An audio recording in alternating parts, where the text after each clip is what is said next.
Joining us live is the Labor MP, Josh Burns. Josh, good to see you. Thanks for your time this morning. So you were a very vocal supporter of the Biloela family and their efforts to stay in Australia. I just put it to Karen Andrews that on the 5th of May last year, she started softening her language by saying the family may soon be released into community detention on Christmas Island. The very next day, Morrison was secretly sworn into her portfolio. Now, Karen said there was no link, but what do you make of that timing? It's certainly interesting. Well, good morning, Pete, and good morning to all your viewers. Like all things with Scott Morrison, you can't take him at his word. And as we've seen over the last few days, the relationship between Karen Andrews and Scott Morrison clearly was dysfunctional. And Karen Andrews has raised her voice within the Liberal Party now to say that Scott Morrison should resign, given the secretive way in which he took power when he was the Prime Minister.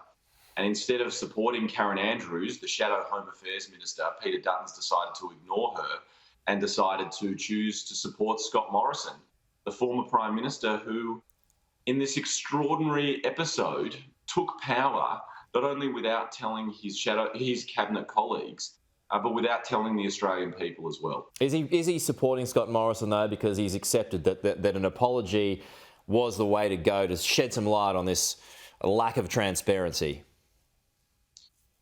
Pete, Peter Dutton has backed in Scott Morrison by refusing to support Karen Andrews' calls for him to resign. And it's as simple as that. And Peter Dutton is sending a pretty clear message about Karen Andrews standing in the shadow cabinet right now. She's completely sidelined, and her view, expressed by her as the Shadow Home Affairs Minister, is completely being ignored by Peter Dutton and Sussan Ley, the Liberal Party leadership right now. Right. And it says a lot about her standing right now within her team. Well, she's the only voice to do that, though. Publicly, at least. Well, does that say something about Karen, or does that say something about the Liberal Party? And conservative parties around the world have to decide whether they're going to protect our democratic institutions. Pete, when I was having literally hundreds and thousands of conversations before the election, one thing that was coming back to me constantly by the people in McNamara was that they want to see a lift in the standard of politics, a lift in transparency, a lift in government accountability. They were sick of government not being accountable to the people. And Karen Andrews, I think, has tried to raise her voice within the Liberal Party, and yet the Liberal Party is supporting Scott Morrison's power grab without any transparency. And they're saying that Peter Dutton and Sussan Ley are saying that there's nothing to see here, he's all good, and Karen Andrews is wrong, that he shouldn't resign. What about the Governor-General? He has overnight moved to separate himself from Scott Morrison as well. He assumed that Morrison would make the appointments public, but obviously he didn't. So should the Governor-General have done more here and followed up? Well, Pete, you're asking a Labor MP about how much a Governor-General should intervene, and I think most viewers would assume that the Governor-General, and our perspective is that the Governor-General needs to take advice from the government of the day. And this is not a matter of what the Governor-General did or didn't do. This is a matter of what Scott Morrison did or didn't do. And, we have an elected official, elected government in this country. We are a Westminster system. Scott Morrison was the one making these decisions, and the Governor-General is a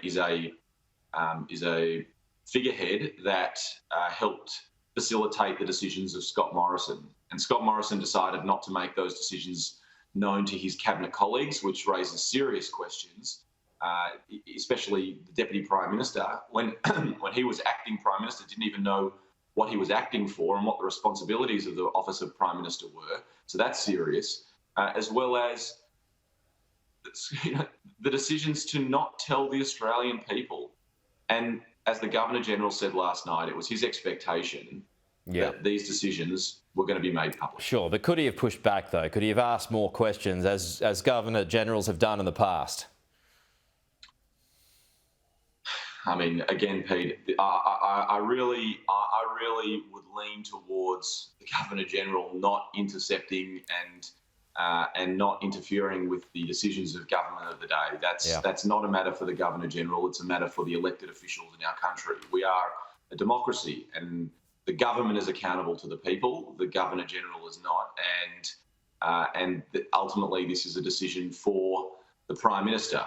and the Prime Minister was the one who made these decisions, to take 5 extra portfolios. 5. I mean, for goodness sake, this wasn't about the pandemic. This was like home affairs. And then 2 days ago, the guy was saying that he didn't even know which portfolios he had.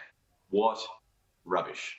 Josh Burns, we will leave it there. Thanks for your time, though. We'll talk to you soon.